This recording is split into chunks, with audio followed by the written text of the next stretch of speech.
A graça e a paz do nosso Senhor e Salvador Jesus Cristo.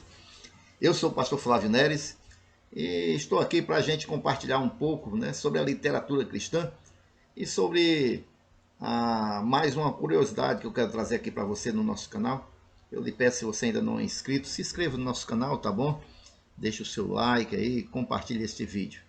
Eu quero compartilhar com você hoje uma passagem deste livro aqui, Ele Viu os Céus Abertos, de Michael Balnert. Ele é uma passagem muito interessante, desse pesquisador. Ele vai nos falar aqui como o Timóteo ele morreu. Timóteo, nós sabemos, era um discípulo ali de Paulo, era um filho querido de Paulo, um filho amado de Paulo. E ele nos fala aqui nesse texto como ocorreu a morte de Timóteo. Nós sabemos que Timóteo ele estava pastoreando a igreja de Éfeso. João ele estava na ilha de Patmos. Este livro aqui ele narra a vida do apóstolo João. É sobre a vida do apóstolo João. Mas nessa passagem aqui ele fala sobre a morte de Timóteo porque logo que João saiu da ilha de Patmos, ele veio justamente consolar o coração da igreja de Éfeso, porque a igreja de Éfeso estava triste pela morte de Timóteo e João voltou a pastorear aquela igreja. Vejamos o texto aqui, me acompanha aí. Foi no ano de 97 que o apóstolo pôde tornar a ver a igreja de Éfeso. Está falando aqui do apóstolo João. Onde todos esperavam a felicidade e o benefício de sua volta. Aquela comunidade cristã acabava de sofrer um grande desgosto. Naquele mesmo ano, morrera gloriosamente o pastor Timóteo, o discípulo de Paulo e companheiro de João, o apóstolo que deixara aquele bom soldado de Cristo no mais terrível combate contra a heresia e a idolatria. Não ignorava o perigo que ele corria. Ou seja, foi o próprio João que deixou ali Timóteo como apóstolo da igreja de Éfeso.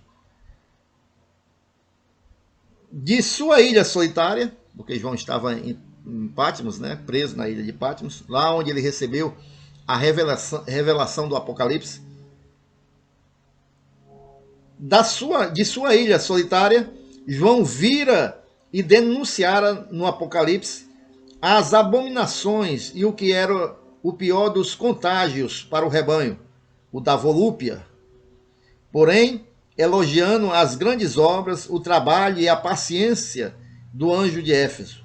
João falou dos males que ele havia de suportar pelo nome de Jesus Cristo. Aqui está se referindo às 7 cartas que João recebeu ali na igreja na ilha de Patmos, E aqui ele fala sobre a igreja de Éfeso, que é a revelação que Deus tinha dado a ele. João falou dos males que ele havia de suportar pelo nome de Jesus Cristo. E previa que contra ele fariam represálias mortais. Não se enganava. A revelação do Senhor não tem como se enganar verdadeiramente. Logo depois dos terremotos que a sacudiram até os alicerces, viu-se a louca cidade de Éfeso entreter-se sobre os túmulos recém-fechados e as ruínas ainda fumegantes, com as pompas orgiacas de sua deusa e de seus deuses. Houve um grande terremoto ali naquela cidade, na cidade de Éfeso. Muitas mortes, muitas pessoas perderam a vida, mas os moradores sobreviventes faziam orgias para os seus deuses e as suas deusas. A mais célebre daquelas festas era uma passeata anual chamada Catagógia, espécie de bacanal, que lembrava os mais monstruosos excessos de Biblos e de Corinto. Ali se viu uma multidão ébria de vinho, todo mundo embriagado, e de lascívia. É como nós estamos vendo, muito parecido com os carnavais que nós vemos hoje em algumas cidades do Brasil. Todo mundo bêbados e cheio de lascívia, armados de pedaços de pau, levando as imagens de seus deuses, lambuzada ou mascarada. Então eles saíam em procissão, carregando esses deuses, né, mascarados, todo mundo bêbado, muita lascívia, muita promiscuidade. E ali eles faziam, sabe o que mais? Rodavam os principais quarteirões da cidade e cantavam versos obscenos. Tem alguma diferença para o carnaval dos nossos dias? Não tem, nenhuma. E eles saíam cantando versos obscenos e atacando imprudentemente os homens e as mulheres, sem poupar violência, muitas vezes mortais, que o culto da divindade justificava. Continuavam a misturar esses gritos delirantes, injúrias grosseiras contra Jesus Cristo e os cristãos. Ou seja, além deles desafiarem as pessoas, ainda lançavam injúria contra os crentes e ao Senhor Jesus Cristo. Timóteo não podia admitir semelhante ultraje.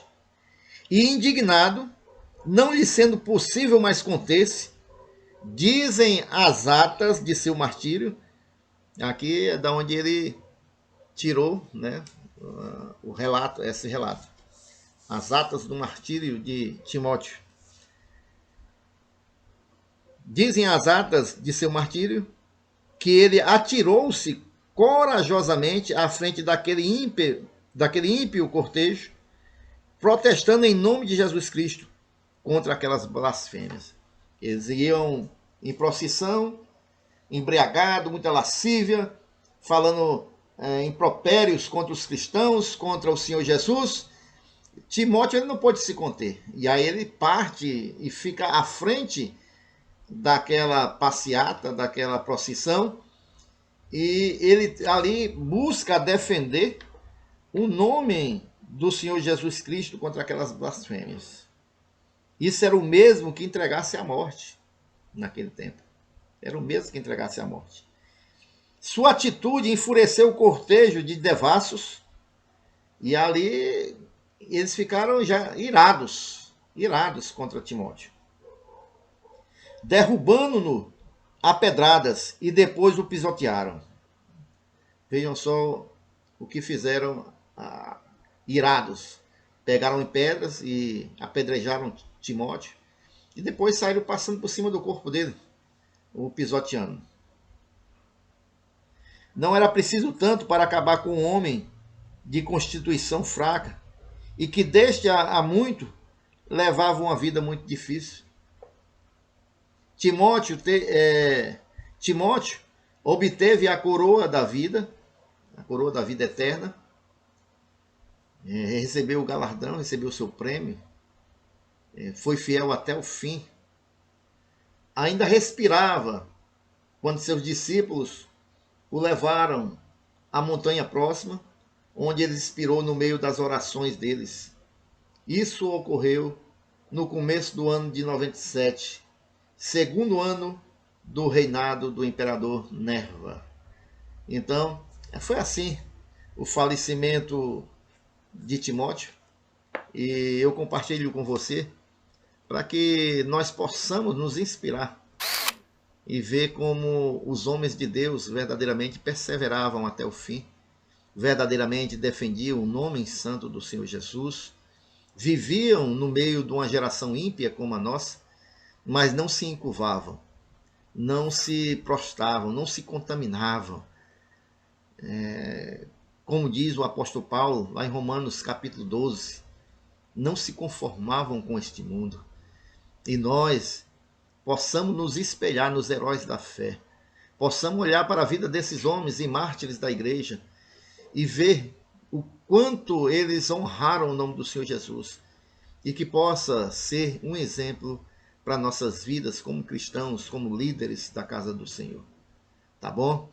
Que Deus abençoe sua vida, que você medite nessa pequena reflexão e espero que você tenha gostado. Se gostou, compartilhe esse vídeo, tá bom? Dá um like e se inscreva no nosso canal. Deus abençoe sua vida, sua casa e sua família, em nome de Jesus. Até o nosso próximo encontro.